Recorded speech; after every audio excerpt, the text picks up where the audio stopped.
Ricardo Gómez y Elizabeth Casanovas. La ruta sin moralismos. El equipo se ha involucrado como no había visto nunca en los 22 años que llevo en esto. Así de tajante se muestra Ricardo Gómez al hablar de lo que ha supuesto la ruta en su carrera. El peregrinaje audiovisual a los años de la movida valenciana, a cargo de Caballo Films y A3 Media. Era un proyecto anhelado por el actor, que había fantaseado con su compañero de reparto Alex Moner con la idea de abordar el fenómeno antes siquiera de saber que existía un proyecto en desarrollo. Un proyecto que ahora se estrena este domingo 13 de noviembre tras haber extasiado a quienes pudieron degustar el primer episodio en el Festival de San Sebastián. Allí nos atienden Gómez y Elizabeth Casanovas, dos de los integrantes de la pandilla a la que se sigue los pasos en la ficción a lo largo de un lapso de más de una década. En orden inverso, desde el oscuro 1993, año de la ruta Destroy, hasta el mismo origen de la fiesta. El luminoso 1981. Rodada en Valencia, la serie no solo se nutre del extenso trabajo de documentación de Borja Soler y Roberto Martín Maiztegui, creadores de la serie, sino de la continua comunicación del equipo con personas que vivieron y se empaparon en su día del movimiento sociocultural que supuso. Habrá mucha gente que se sentirá muy identificada y gente que habrá vivido algo totalmente opuesto. Dice el actor, que defiende que la serie intenta abarcar muchas caras del fenómeno. Algo que su compañera refrenda, la serie pretende contar la historia de 5 personas en un contexto muy bien contado y explicado. Hasta el detalle.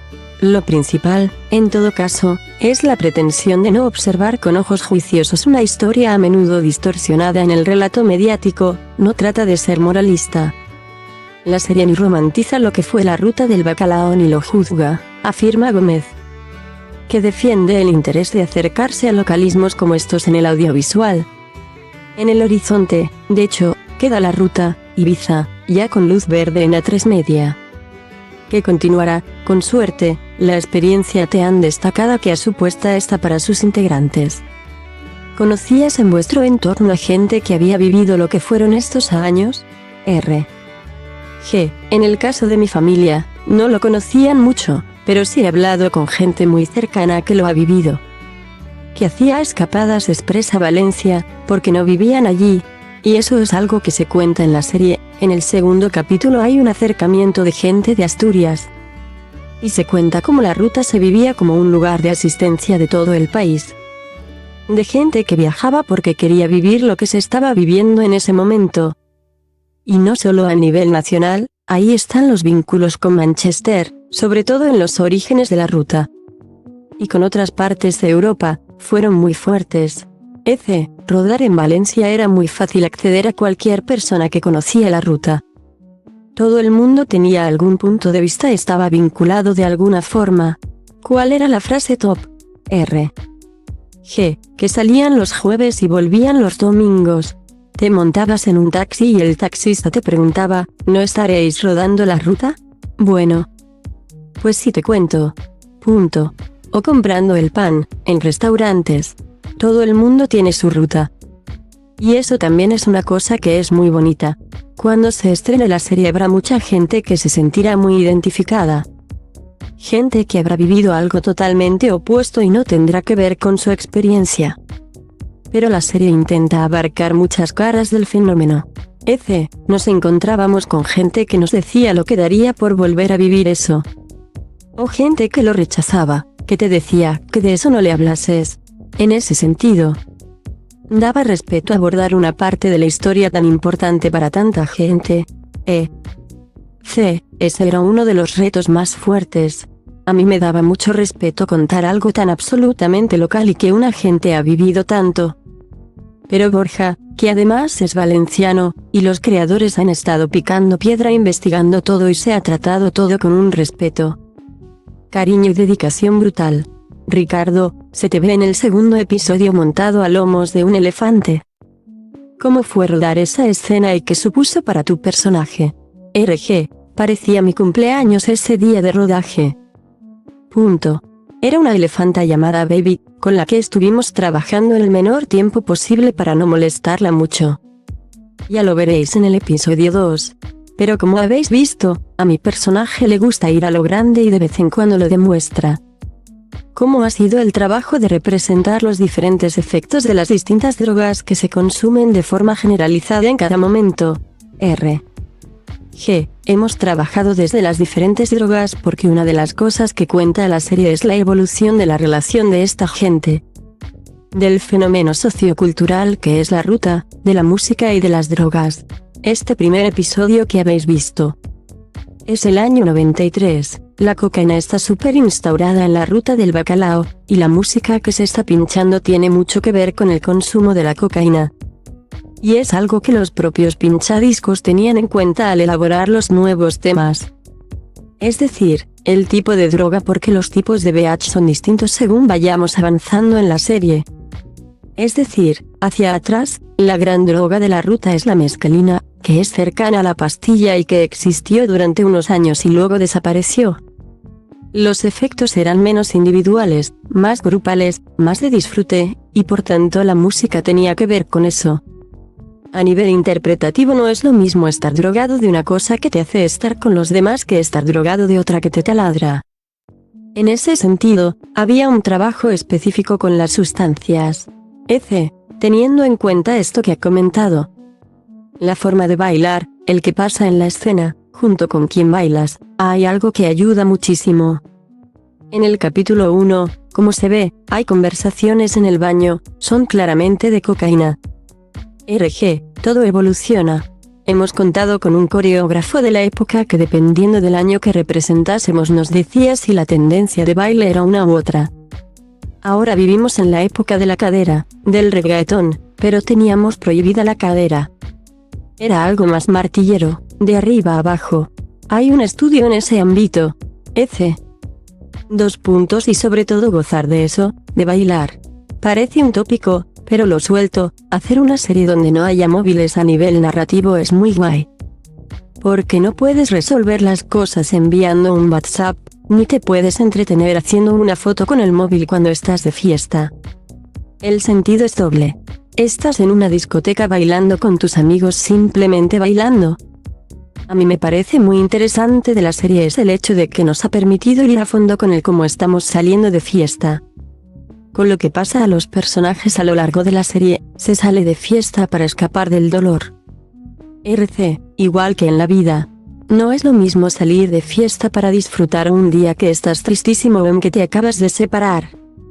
¿Creéis que puede haber algún tipo de reflexión moral al presentar a algunos personajes que no han acabado bien? ¿Que han acabado en la decadencia? ¿Hay un mensaje moral sobre el movimiento? De entrada, diría que no. No trata de ser moralista en ningún caso.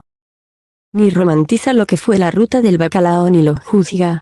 Expone, después de muchos años de documentación, una realidad que se vivió. Estos personajes no son reales, están inspirados en mucha gente.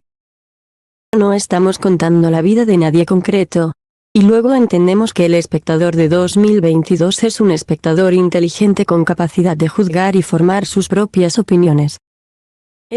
La serie pretende contar la historia de 5 personas en un contexto muy bien contado y explicado. Hasta el detalle, pero es la historia de 5 vidas que avanzan y que hacen lo que pueden. Después del rodaje, que ha sido tan intenso, ¿necesitabais desconectar? Yo corté por completo y me marché de viaje a México, porque no quería encerrarme en mi casa y sufrir. Me fui de vacaciones. Sí que es verdad que se ha producido una cosa con el equipo técnico, que es espectacular. Se ha involucrado como no había visto nunca en mi vida en los 22 años que llevo dedicándome a esto. Nunca había sentido que todas las personas que estaban haciendo la serie, del director y los actores hasta el último auxiliar de producción que está cortando la calle, quiera contar la historia de la ruta de la mejor forma posible. Y eso ha hecho que se haya creado una comunión con todos los integrantes del equipo. Hay un chat de 120 personas, generalmente el día en que termino un proyecto, digo chao. Pero seguimos hablando y quedando en Madrid, y han venido distintas partes de España a ver el capítulo porque se morían de ganas. He creado una cosa que no es muy habitual. Normalmente se genera buen rollo en los rodajes, A veces pasa lo contrario, pero la intención siempre es crear buen rollo. Pero hacer una piña como la de este rodaje no lo había vivido. Nuestros compañeros decían que un proyecto como este pasa una vez cada mucho tiempo. ¿Ha superado la expectativa? RG, sí, sí. La historia de Alex y Mía con el proyecto es muy larga. Rodando Vivir sin permiso lo hablábamos. Nos decíamos que hacía falta una serie de la ruta. 4 años después nos enteramos de que Caballo Films está poniendo en marcha este proyecto. Llamamos y nos volvemos locos, nos hacemos casting a los dos, que podían habernos cogido solo a uno o a ninguno. Punto. Imaginaos ese encuentro para decirnos que nos habían pillado. En ese sentido, la manera de enfocar este proyecto no es la normal, cuando te avisan de que el mes que viene empiezas. Llevábamos años anhelando esto, y la implicación, el trabajo y la capacidad de esfuerzo. De intentar vivir cada día y cada momento sin dar nada por sentado hasta en la escena más sencilla. Intentar no dar las cosas por sentado.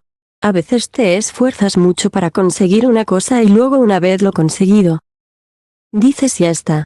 Hicimos un esfuerzo muy grande y hablo no ya de Alex y de mí sino de todo el mundo por vivir cada secuencia y cada instante de la serie. Hablas por todo el mundo. Y de hecho creo que ha influido que hubiera 3 directores. El hecho de ir hacia atrás, el pudor en fijar que los personajes sean una sola cosa.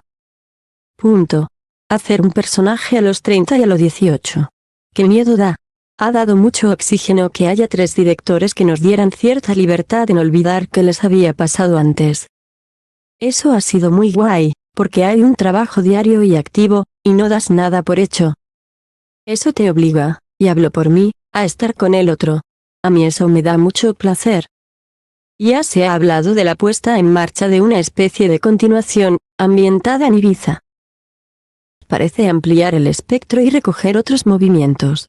RG, la historia de Ibiza. Del nacimiento de las discotecas, tiene otra serie.